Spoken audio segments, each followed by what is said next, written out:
अस्सलामुअलैकुम, मैं हूं यासिर पीरजादा। आप देख रहे हैं मेट्रो 7 पाकिस्तान। आइए चलते हैं खबरों की जानिब। मेट्रो 7 पाकिस्तान के साथ इस वक्त मौजूद प्रेस क्लब के बाहर आइए चलते हैं इंतजार की जानिब उन लोगों से बात करते हैं कि ये जो इकबाल अमलो को जो गिरफ्तार किया गया है वो नहायत ही घटिया किस्म की हरकत है, क्योंकि मजदूर को ट्रेड यूनियन का और यहाँ पे जो आईन पाकिस्तान हमें इजाज़त देता है, तो एक ऐसी चौक की क्या ज़रूरत है कि वो जो एक वो गिरफ्तार करे।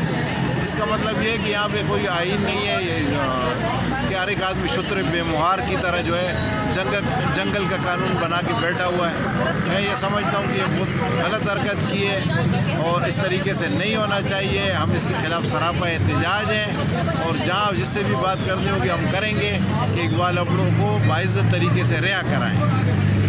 तो चीज़ें जो है ना पॉलिसी का हिस्सा नहीं होती हैं, हुकूमत को पता ही नहीं होता, खाली भीड़ें भी बहुत हैं और मतलब जब हुकूमत को पता चलता है तो जब तक जो है उन्होंने अपना काम किया होता है, तो हम कोशिश करेंगे कि अपने जो मिनिस्टर्स हैं उनको ये बात तक पहुँचाएँ, फौरी तौर पर उनसे बात करें और इकबाल अमलो को फौरी तौर पर रिहा करवाएँ बाइज़्ज़त तरीके। और अगला एहतजाज जो है वो हमारा जो है वो आईजी के ऑफिस के बाहर होगा और इसके बाद सीएम के ऑफिस के बाहर होगा, अगर ये इकबाल अमलो को जो है वो बाजियाब नहीं करेंगे, क्योंकि पुलिस ने इसको उठाया है।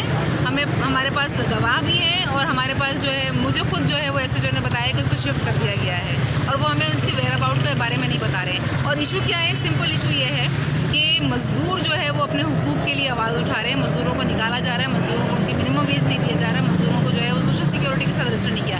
तो मज़दूर अगर एहतजाज उसका राइट है, ये कानून भी कहता है कि मज़दूर का राइट है कि वो अपने मुतालबात के लिए हक़ के लिए आवाज़ उठा सकता है। इसका हरगिज़ मतलब ये नहीं है कि पुलिस जो है वो लेबर इशूज़ को जो है वो अपने तरीके से डील करें और सिर्फ मालकान को सपोर्ट करें। मतलब ये एक गठजोड़ बना हुआ है कि मालकान ने जो है वो एक कंप्लेन कर दी है डीआईजी को या एडिशनल डीआईजी को और उन्होंने जो है वो मार्क करके जो है भिजवा दिया। हालांकि उस एप्लीकेशन के अंदर इकबाल अमलो का नाम तक मौजूद नहीं है। इसको अगवा किया गया है। हम 4:30 बजे तक जो है वो अवामी कॉलोनी के थाने में बैठे रहे, लेकिन हमें एक लफ्ज़ नहीं बताया गया कि उनको कहाँ भेजा गया है। वो इधर से उधर हमें भगा कह रहे थे कि हमें नहीं मालूम, वो कह रहे थे हमें नहीं मालूम। एसएचओ का पता नहीं है, वो फ़ोन रिसीव नहीं कर रहे थे। फिर